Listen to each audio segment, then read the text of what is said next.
Ever walked through an American city and suddenly thought, wait, am I accidentally in Manila right now? The smell of sizzling sisig hits you. Titas are power gossiping over Halo Halo, and there's a Jollibee with a line that looks like a Black Friday sale. Yeah, Filipinos aren't just moving to America anymore, they're basically building new Manila, one adobo pot at a time. But here's what's wild. Some US cities are so packed with Filipino culture you'll forget you're still paying in dollars.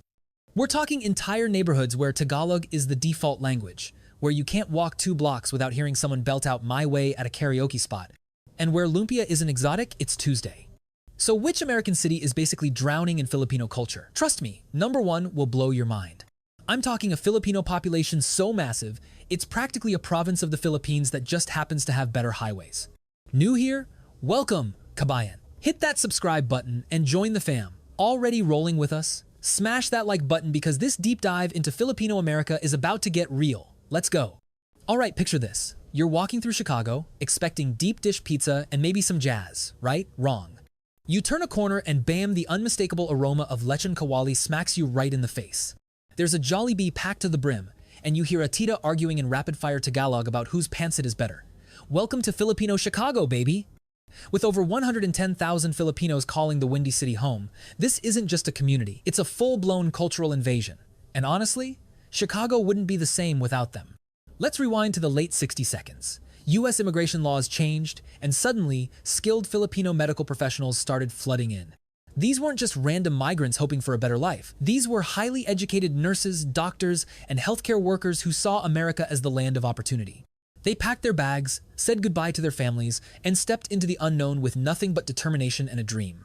Fast forward to today, and you literally cannot walk into a Chicago hospital without running into a Filipino nurse. They're everywhere. Rush University Medical Center, Filipino nurses. Northwestern Memorial, Filipino nurses. Advocate Illinois Masonic, you guessed it, Filipino nurses. Taking care of patients with that signature Filipino warmth and dedication, it's basically embedded in the city's DNA at this point.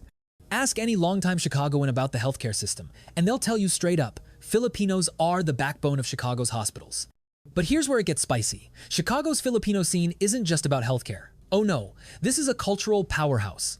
Ever been to the Fiesta Pinoy Festival? Imagine wall-to-wall Filipino food, karaoke battles, where your Tito swears he sounds like Bruno Mars. Spoiler, he doesn't. And enough homemade pancit to feed an entire barangay. It's absolute chaos in the best way possible. You've got street vendors selling bibingka, families competing in traditional Filipino games like Pukpak Palayok, and somebody's Lola showing everyone how tinikling is really done. The energy is electric, the food is incredible, and the sense of community, unmatched. And let's talk about Filipino American History Month. Every October, Chicago transforms into one giant Filipino party. The younger generation gets to connect with their roots, learning about heroes like Jose Rizal and the sacrifices their ancestors made. Everyone else? They get educated real quick about why Filipino culture is straight up fire. The city literally pulses with Filipino energy, from the community events to the restaurants serving up killer sisig to the sheer number of karaoke joints that stay open way too late. Lincoln Square, Albany Park, and Uptown are practically Filipino territories at this point. Walk down Lawrence Avenue and count how many Filipino-owned businesses you see. Go ahead, I'll wait. What really makes Chicago special is how Filipinos have woven themselves into the fabric of the city. They're not just living here, they're thriving. Building businesses, raising families, and making sure that garlic rice and longanisa are never too far away. Walk through certain neighborhoods and you'll hear more Tagalog than English. And honestly, that's beautiful. So if you ever find yourself in Chicago, just follow your nose. The smell of garlic rice will lead you straight to the heart of Filipino Chicago, where the food is incredible, the people are warm, and somebody's tita will definitely try to set you up with her niece. Close your eyes. Picture this. The sizzle of fresh tocino hitting a hot pan. The smell of warm pan de sale floating through the morning air. The sound of spontaneous karaoke breaking out outside a Filipino restaurant at 2 p.m. on a Wednesday. You're not in Manila. You're in Riverside-San Bernardino, where over 116,000 Filipinos have straight up colonized Southern California. And I mean that in the best way possible. This place? It's like someone took a chunk of the Philippines, airlifted it over the Pacific, and plopped it down in California. And the wildest part? It keeps growing. But why here? Why not LA or San Diego? Great question. Let me introduce you to Maria, a 32-year-old nurse from Quezon City. She came to America with 2 dreams: build a better life and never lose touch with her Filipino roots. Sounds simple, right? Wrong. When she first landed in California, reality hit hard. Rent in LA was astronomical. We're talking $2,500 for a studio apartment the size of a walk-in closet. Everything felt too fast, too expensive, too foreign, too not home. She was lonely, overwhelmed, and questioning whether she'd made a massive mistake leaving everything behind. Then she discovered Riverside-San Bernardino, and everything changed. Within weeks, Maria landed a job at a hospital where Tagalog filled the break rooms and potlucks meant trays of sagot gulaman, lumpia, and enough adobo to feed an army. She moved into an apartment complex where her neighbors were fellow Filipinos who immediately invited her over for lechon every single holiday. Sunday mornings meant pancit and kakanin. Friday nights meant impromptu video sessions that lasted until 3 a.m. She wasn't just surviving anymore, she was thriving. And Maria? She's just one story among thousands. Nurses, caregivers, engineers, entrepreneurs, they've all built a Filipino empire here. And when I say empire, I mean it. Walk through Riverside-San Bernardino and you'll see it everywhere. Seafood City is packed every weekend with moms haggling over fresh bangas while kids beg for chocolate at checkout.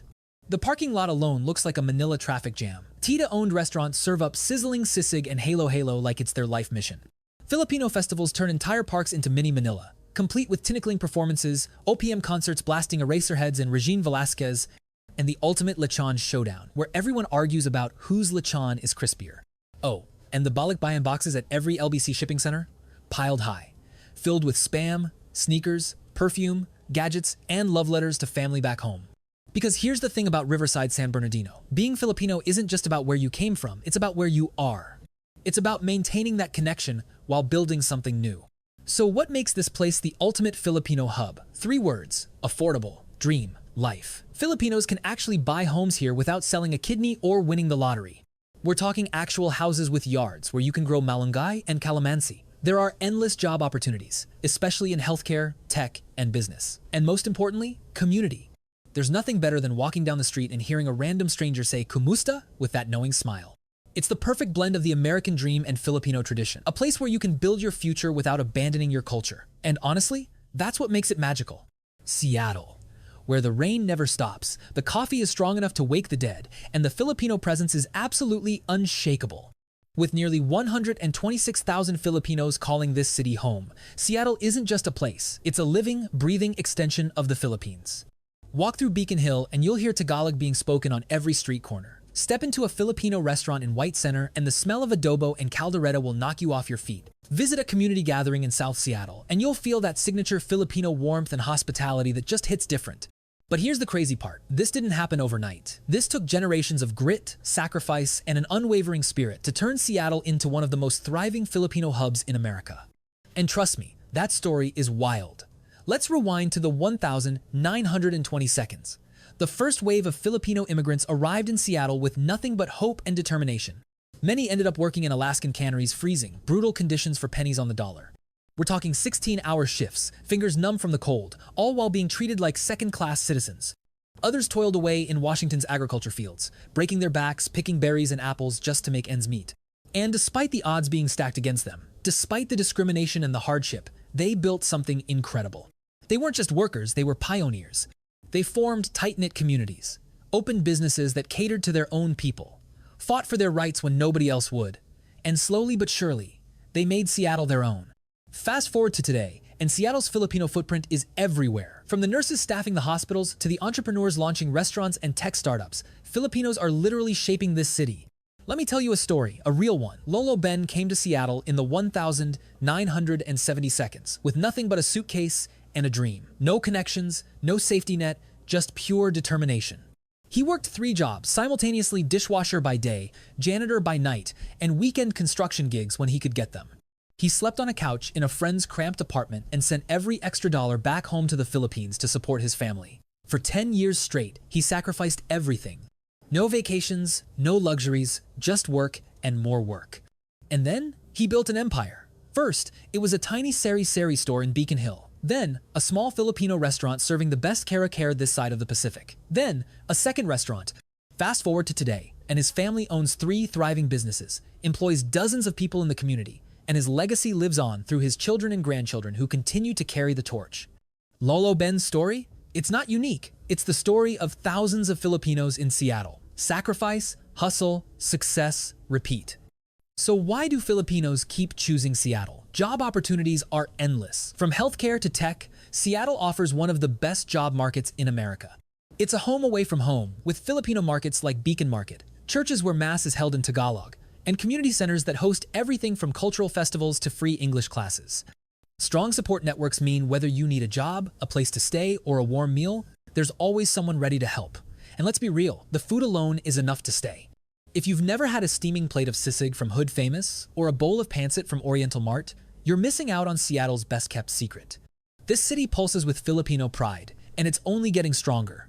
Hold up. San Jose? Wait, this city with all its tech hype and startup dreams is actually home to 142,000 Filipino Americans? No way. That's insane. I mean, when you think Silicon Valley, you think tech, right? Google, Apple, Tesla, billion-dollar unicorns, and venture capital. But Filipinos? Seriously? I had no idea. But now that I'm diving into it, here's the crazy part. Filipinos aren't just living in Silicon Valley, they're absolutely crushing it. Like, we're not talking about just filling roles. We're talking about Filipinos leading the charge in one of the most competitive tech hubs on the entire planet. Let's talk about Ramon for a second. This guy came here 10 years ago with a backpack and a dream. That's it. No fancy connections, no trust fund, no safety net. Just pure ambition and a one-way ticket to California. Now, he's leading a team at one of the biggest tech firms in Silicon Valley, working on projects that'll shape the future of artificial intelligence and cloud computing. Ramon's not just a tech worker grinding away in a cubicle. He's one of the people literally shaping the future of technology, and he's far from the only one. Walk into any major tech company in San Jose and you'll find Filipinos everywhere. Engineers writing code that powers apps you use every day. Software developers building platforms that connect millions of people. Entrepreneurs launching the next big startup that could be worth billions. This is a community of doers, dreamers, and innovators who refuse to accept limitations. But here's what really hit me. San Jose isn't just about tech, it's a cultural phenomenon. Filipino restaurants are everywhere, family-owned establishments serving up the most mind-blowing lechon and halo you can imagine. We're talking about places where the recipe has been passed down through 3 generations, where every dish tastes like your Lola made it herself. And let's not forget the fiestas. There's a Filipino pride here that's like nothing else. Karaoke bars on every corner with everyone singing their hearts out to Aegis and River Maya. Cultural festivals that shut down entire blocks. It's a celebration of family, culture, and success all wrapped up in one beautiful, chaotic package. And I gotta say, I was shocked to learn that San Jose is now one of the top cities for Filipino immigrants to make it big in the tech world. This place is exploding with opportunity. You've got Filipinos working at Facebook, Netflix, Adobe, Cisco, literally every major player you can think of. Some are even founding their own companies, raising millions in funding, and becoming the next generation of tech moguls. It's more than just a place to live. It's a launchpad for the next generation of Filipino professionals who are rewriting the rules. The Filipino community here has created something special. They've built networks that help newcomers find jobs, navigate the insanity of Silicon Valley housing prices, and maintain their cultural identity in a place that moves at warp speed. Sunday mornings mean Filipino Mass at St. Patrick's Church, followed by brunch at a Filipino restaurant where everyone knows your name. Weekends mean family gatherings with enough food to feed an entire village. This is a community that takes care of its own while simultaneously competing at the highest levels of tech innovation. Now, if you're still sleeping on San Jose, you're about to get left behind. Trust me, this is just the beginning. The Filipino presence here is only going to grow stronger as more talented professionals realize that Silicon Valley isn't just for the Ivy League crowd, it's for anyone willing to work hard and dream big. Wait, Las Vegas? Of all the places where Filipinos are making waves, I never would have guessed that Sin City is home to a staggering 148,000 Filipino Americans. That's massive. But here's what's even crazier. Filipinos aren't just living here, they're running the show behind the scenes. Think about it. The glitz, the glamour, the billion-dollar casinos with their massive chandeliers and high-stakes poker tables. Behind every sparkling light, every perfectly made bed, every 5-star meal served in those fancy restaurants, Filipinos are the backbone of it all. Hotels, restaurants, entertainment venues, none of it would function without them. And once you see it, you can't unsee it. Take Liza, for example. She arrived in Vegas with 0 connections and barely any money, just hoping to land a job, any job, to make ends meet and send money back home to her family in Pampanga. She started at the very bottom, housekeeping, at one of the big casinos on the Strip. Early mornings, aching feet, cleaning room after room, while tourists partied the night away. But Liza didn't stay at the bottom. She worked her way up, taking every opportunity, learning every system, proving herself day after day. Fast forward a few years and she's not just working at a casino, she's running the floor, calling the shots, managing entire teams, and making moves in an industry dominated by power players. And she's not alone. Thousands of Filipinos have climbed the ranks just like her, turning what started as just a survival job into a thriving career with benefits, respect, and real financial stability. But here's the part that really blew my mind. Las Vegas feels like a Filipino city in disguise. Walk through certain neighborhoods and you'll see Filipino-owned bakeries selling fresh pandesal every morning, the kind that's still warm when you bite into it. Restaurants packed with people eating sinigang, kare-kare, and crispy pata on a random Tuesday afternoon. Community gatherings where the karaoke is loud, the food is endless, and the sense of home is undeniable. You'll hear Tagalog in the grocery stores, see balikbayan boxes stacked high at shipping centers, and catch Filipino festivals that turn parks into mini Manila, complete with cultural dances and lechon that people line up for hours to get. Vegas isn't just a tourist playground where people come to gamble and party. It's a Filipino success story in the making, and it's only getting bigger. The demand for skilled workers in hospitality, food service, and entertainment is growing exponentially, and Filipinos are seizing the opportunity like never before. They're becoming casino managers, event coordinators, master chefs running kitchens that serve thousands of meals a day, and entrepreneurs opening their own businesses. The Filipino community here has built something real, something lasting. What makes Vegas special is how Filipinos have turned this desert city into a place that feels like home. They've created churches, community centers, and support networks that help newcomers navigate life in a city that never sleeps. They've opened businesses that serve the community and keep Filipino culture alive and thriving. And they've proven that you don't need to be a high roller to win big in Las Vegas. You just need to be Filipino, hardworking, and ready to hustle. This city runs on Filipino power, and honestly, it wouldn't be the same without them. Alright, real talk. If I blindfolded you, dropped you in the middle of San Diego, and told you to guess where you were, you'd probably say somewhere in Southern California, right? Beautiful beaches, perfect weather, maybe some surfers. But what if I told you that in some parts of this city, you might think you just landed in Manila? Don't believe me? Walk into National City and boom, you'll see Jollibee packed to the rafters, a Filipino supermarket where at least 3 aunties are fighting over the last bag of frozen bangas, and enough Filipino restaurants to make your head spin. It's wild. And here's the kicker, over 202,000 Filipinos call San Diego home. That's not a small town. That's an entire Filipino nation tucked away in California. But how did so many Filipinos end up here? Well, the US Navy played a massive role. Let me introduce you to Tito Ben. This man came here in the 80 seconds with a duffel bag, a dream, and a deep, unshakable love for karaoke. He joined the US Navy like thousands of other Filipinos before him, serving his country while building a better future for his family. He worked his way up through the ranks, faced discrimination but never backed down, and eventually brought his entire family over from the Philippines. Now, he's retired, runs a wildly popular Filipino food truck called Sarap to the Bone that locals absolutely love, and is still undefeated at every single family karaoke night. Nobody can touch his rendition of My Way, nobody. And let's be real, Filipinos in San Diego don't just survive, they thrive. You've got Filipino nurses working at Scripps, Sharp, and UCSD Medical Center, taking care of patients with that signature warmth and compassion. Filipino teachers shaping young minds in classrooms across the county. Filipino entrepreneurs opening restaurants, barbershops, and businesses that serve the community. And probably at least one Tito who owns a mechanic shop and only accepts cash, because, well, that's just how Titos operate. The Filipino community here has deep military roots that go back generations. Naval Base San Diego has been a gateway for Filipino immigration since the early 1900s, when Filipinos first enlisted in the US Navy as stewards and mess attendants. They faced discrimination, were limited in rank and opportunity, but they persevered.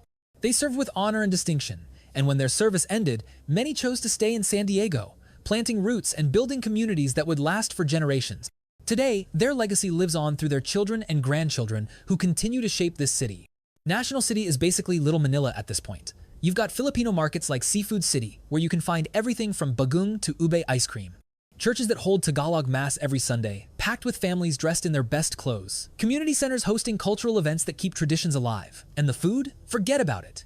From hole-in-the-wall turo-turo spots to upscale Filipino fusion restaurants, San Diego's Filipino food scene is absolutely fire. Now, I gotta ask, if you're Filipino and live in San Diego, what's the best place to eat? Drop your recommendations in the comments because I know y'all got strong opinions on this. Is it Banana Leaf, Red Ribbon, or some secret spot only locals know about? Let me know. Alright, be honest. When you think of Honolulu, Hawaii, what's the first thing that comes to mind? Beaches, right?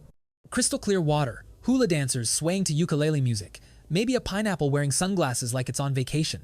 But here's something that'll blow your mind. Honolulu isn't just a tropical paradise for tourists snapping Instagram photos, it's a full-blown Filipino stronghold. Around 225,000 Filipinos live here. Yeah, you heard that right. That's not just a community. That's practically a Filipino province in the middle of the Pacific Ocean. And if you've ever been to Waipahu, Kalihi, or Ewa Beach, then you know I'm not lying. You step outside and you'll see a taho vendor on the corner yelling, "Tahu!" At 7 a.m., a Filipino bakery selling pandesal that's still warm from the oven, and at least one Tito wearing his best going-out slippers, the fancy ones he only breaks out for special occasions. The ones that aren't completely destroyed yet. Now let me tell you about 8 Mercedes. She came to Honolulu from Cebu in the late 90s thinking she'd only stay for a year. Just long enough to save some money, help her family back home, and then head back to the Philippines. Fast forward 25 years later, and she's got a house with an actual yard, 3 kids who are now in college, a thriving Filipino restaurant that locals swear by, and she still doesn't trust her youngest son to cook adobo the right way. Too much soy sauce, not enough garlic, she'll yell from the kitchen. Classic 8 Mercedes. But here's what's really crazy. Filipinos have been shaping Honolulu for over a century.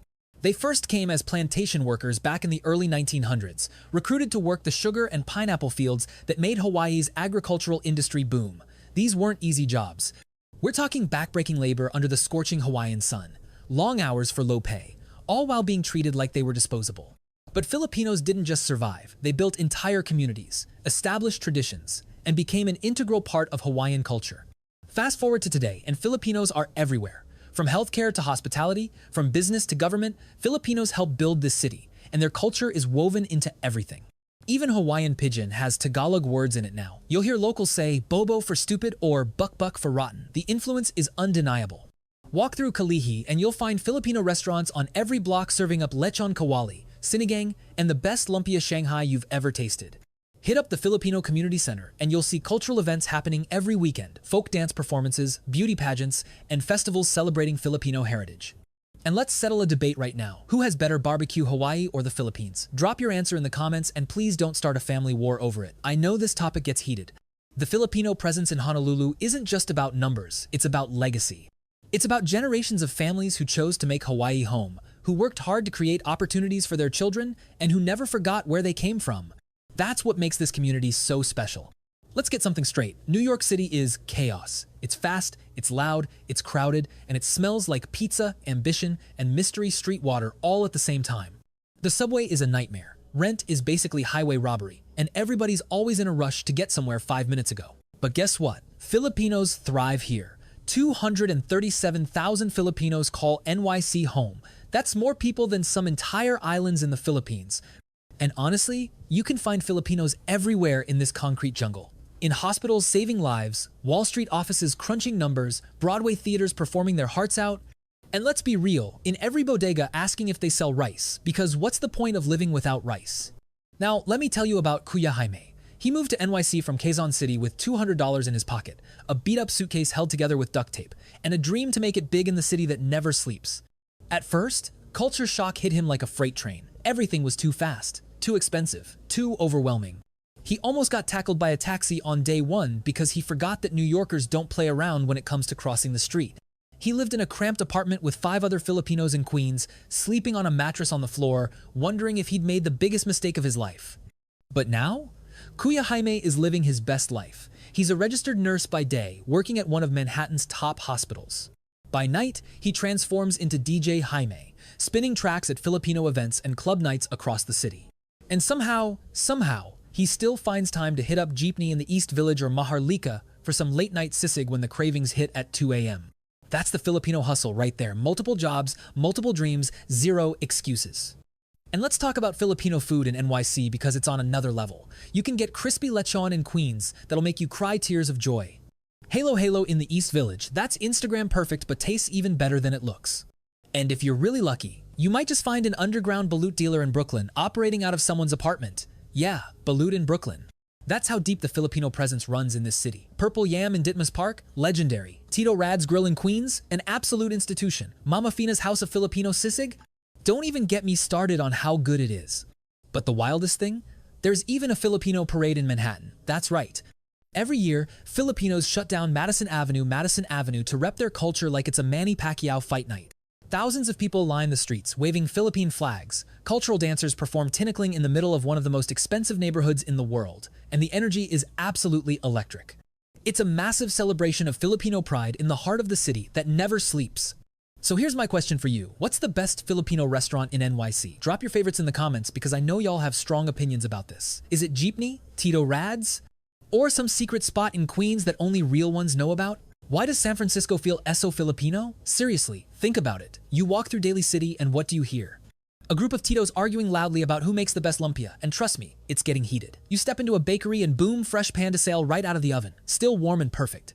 You hop on public transport and somebody's definitely FaceTiming their family back home at full volume with zero shame. And honestly, that's just how it is.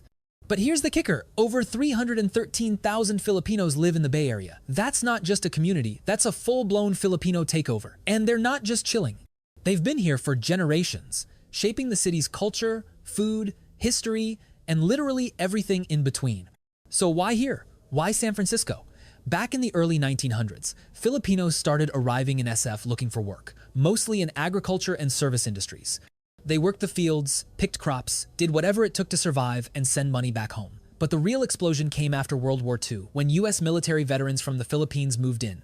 These were men who fought alongside American soldiers, earned their citizenship through service, and decided to build their lives in California.